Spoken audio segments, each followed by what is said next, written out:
श्री शिवाय नमस्तुभयम। दोस्तों, जैसा कि आप सभी लोग जानते हैं कि 4 दिसंबर 2025 यानी गुरुवार को पड़ रही है मार्गशीर्ष मास की पूर्णिमा तिथि। और दोस्तों, ये वह तिथि है जो मार्गशीर्ष मास में पड़ने वाली सबसे बड़ी तिथि है, क्योंकि यह गुरुवार के दिन पड़ रही है और इसका बहुत ही बड़ा और विशेष महत्व होता है। पूज्य गुरु जी ने कहा है कि अगर कभी भी मौका लग जाए और मार्गशीर्ष महीने की पूर्णिमा तिथि गुरुवार को पड़ जाए तो आप लोगों को 7 चने की दाल वाला उपाय तो अवश्य ही करना चाहिए। इन दोनों का संयोग बहुत ही कम आता है। इसी के साथ में गुरु अपनी शिव पुराण कथा में बताया है कि इस दिन आपको 7 चने की दाल वाला उपाय तो आपको अवश्य ही करना चाहिए, क्योंकि ऐसा दिन पूरे साल में सिर्फ एक ही बार आता है।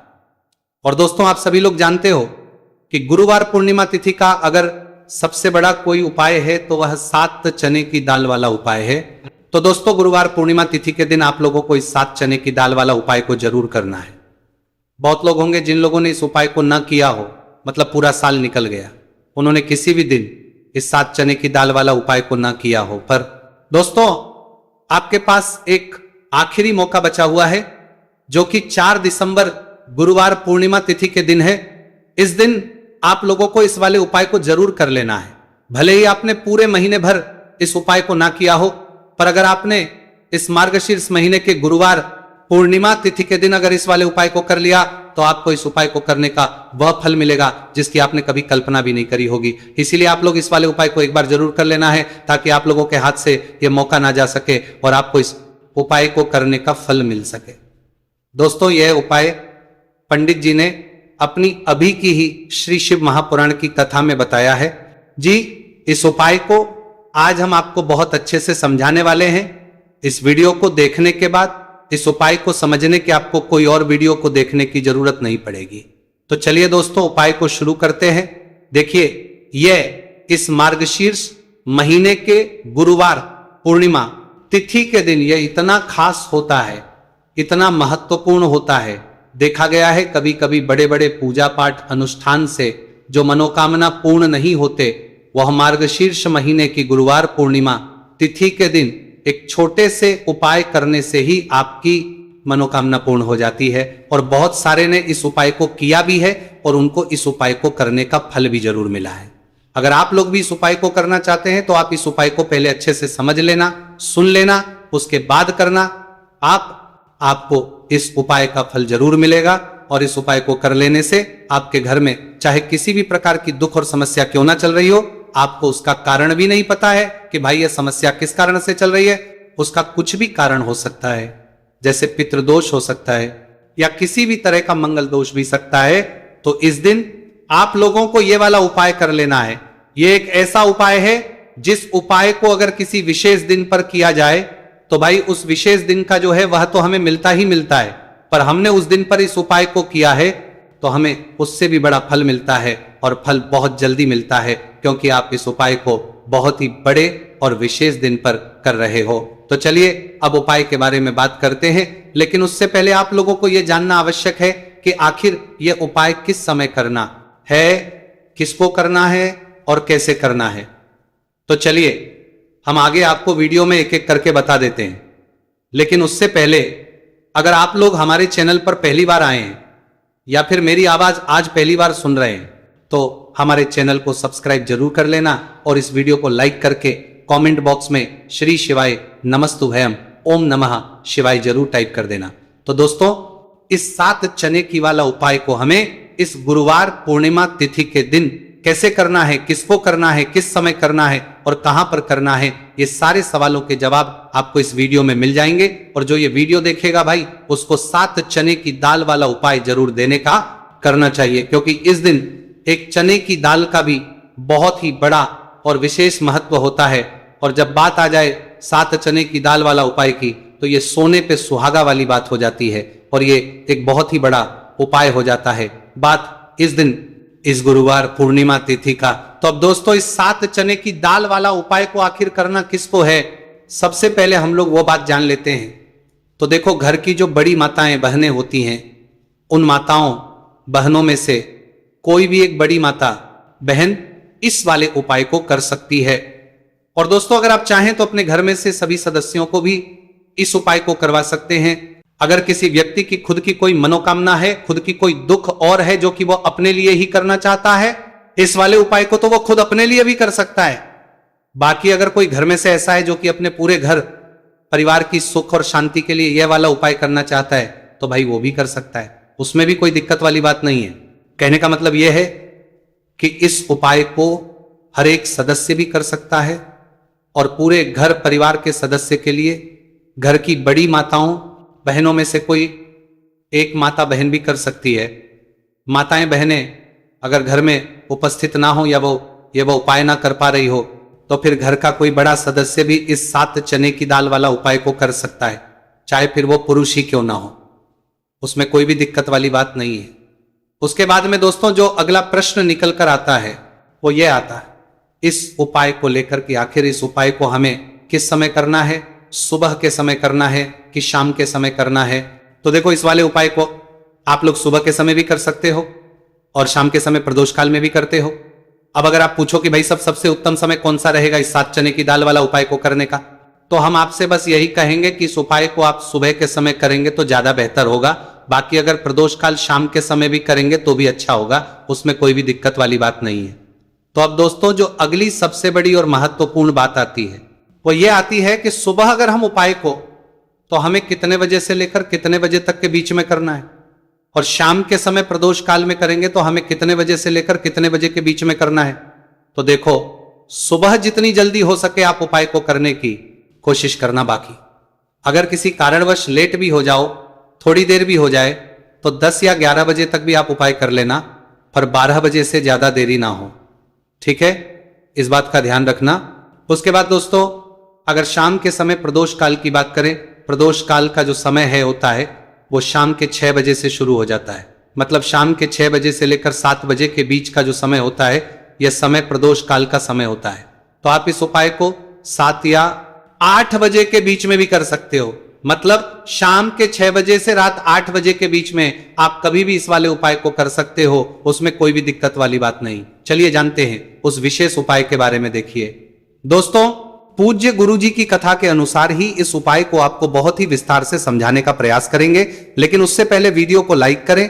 देखिए इस वीडियो में हम पूज्य गुरुजी द्वारा बताए गए 3 सबसे अचूक उपायों के बारे में जानेंगे जो आपको सिर्फ और सिर्फ गुरुवार की सप्तमी की तिथि पर ही करने हैं। पूज्य गुरुजी ने बताया है कि जो भी व्यक्ति इन उपायों को कर लेता है उसके जीवन से समस्त परेशानियां दूर हो जाती हैं। तो चलिए जानते हैं गुरुजी द्वारा बताए गए पहले खास उपाय के बारे में। देखिए गुरुजी ने बताए हैं कि गुरुवार के दिन किया जाने वाला यह उपाय सबसे सर्वश्रेष्ठ है। इस उपाय के लिए आपको मात्र 1 लोटा शुद्ध जल लेना है। जल आपको तांबे के पात्र के अंदर लेना है। इसी के साथ में आपको मात्र 1 गुड़ का टुकड़ा लेना है और इसी के साथ में आपको लेनी होगी 7 की दाल। देखिए चने की दाल को लेते समय ध्यान रखना है कि यह खंडित नहीं होनी चाहिए। ये चने की दाल जब भी हम गुरुवार के दिन शिवलिंग पर अर्पित करते हैं तो इससे हमारे जीवन के बड़े से बड़े संकट समाप्त होते हैं। अगर हमारे हाथ में धन प्राप्ति की लकीरें नहीं हैं, अगर हमारे जीवन में दुर्भाग्य के अलावा कुछ है ही नहीं, तो गुरुजी ने कहा है कि हम इस व्यासपीठ से आपको यकीन दिलाते हैं कि गुरुवार के दिन जब भी आपकी दाल वाला ये उपाय करते हैं तो इससे महादेव आपके हाथ की लकीरों को भी परिवर्तित कर देते हैं। तो दोस्तों ये तीनों ही सामग्री लेकर के आपको पहुंच जाना है भगवान शिव के मंदिर में। देखिए गुरुजी ने बताया है कि इस उपाय को आप सुबह से लेकर के शाम तक किसी भी समय कर सकते हैं।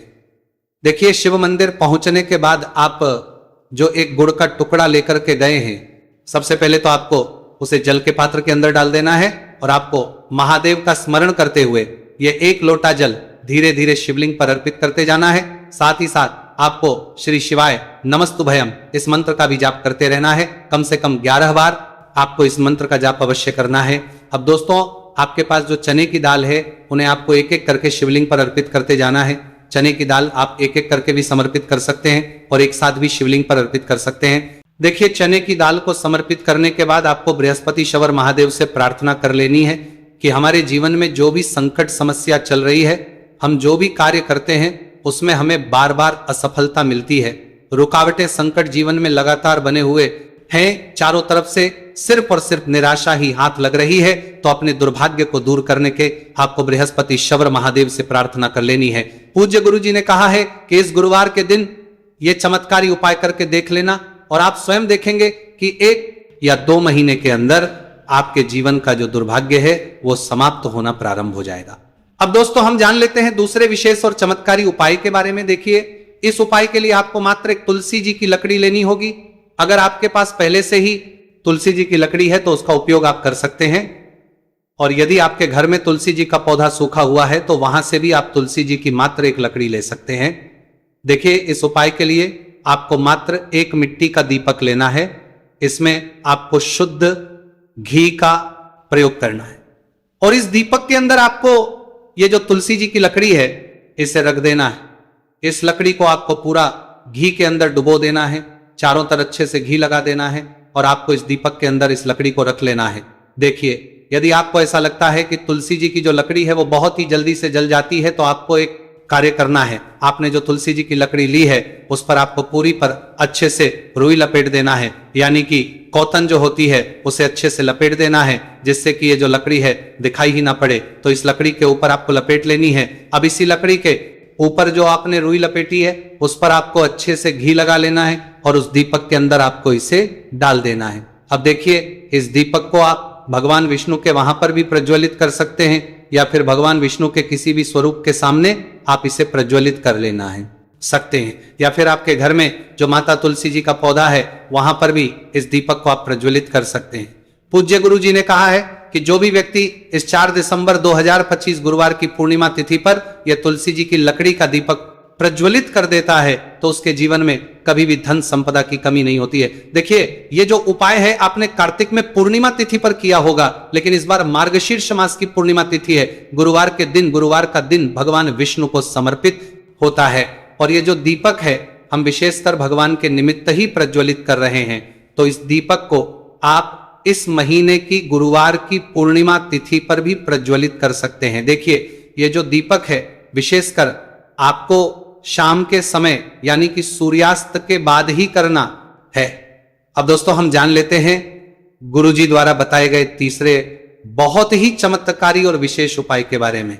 देखिए, इस उपाय के लिए आपको एक बेलपत्र लेनी है और इसी के साथ में आपको 2 शमी पत्र लेना है। देखिए, आप जो बेल लेंगे वो कहीं से भी खंडित नहीं होनी चाहिए, इस बात का आपको विशेष रूप से ध्यान रखना है। देखिए, मान लीजिए कि यदि आपके पास बेलपत्र नहीं है तो आप भगवान शिव के शिवलिंग पर चढ़ी हुई बेलपत्र को पुनः शुद्ध जल से धोकर के उसका उपयोग भी कर सकते हैं। इसी के साथ में आपको मात्र थोड़ा सा लाल चंदन लेना होगा। देखिए, सभी सामग्री लेकर के अब आपको पहुंच जाना होगा भगवान शिव के मंदिर में। देखिए, भगवान शिव के मंदिर में पहुंचने के बाद आपके पास जो एक बेलपत्र है उसकी चिकनी साइड में आपको देखिए, आप सभी को पता है कि बेलपत्र में 3 पत्तियां होती हैं।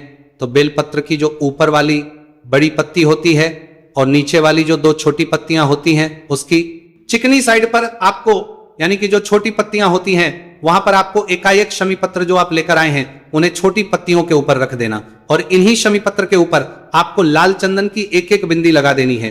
अब आपको ये जो बेलपत्र है इसी छोटी पत्तियां होती हैं प्रकार से शिवलिंग पर अर्पित कर देनी है। लेकिन आपको बेलपत्र को समर्पित करते समय गतिमान का नाम लेना है। देखिए, गतिमान जो है वो हनुमान जी के छोटे भाई हैं और पूज्य गुरु जी ने बताया है कि गतिमान का नाम लेकर ही आपको यह उपाय करना है, क्योंकि आपके शरीर के जो भी रोग हैं उन्हें भगवान गतिमान दूर करने वाले। इस उपाय को करने के बाद आपकी जो भारी से भारी बीमारी है वो भी भगवान गतिमान की कृपा से दूर होने वाली है। देखिए, बेलपत्र की 2 छोटी पत्तियों पर आपने एक चमी पत्र रखा, उनके ऊपर आपने एक लाल बिंदी लगाई हुई है चंदन की। तो इसी प्रकार से आपको यह बेलपत्र शिवलिंग पर अर्पित कर देना है।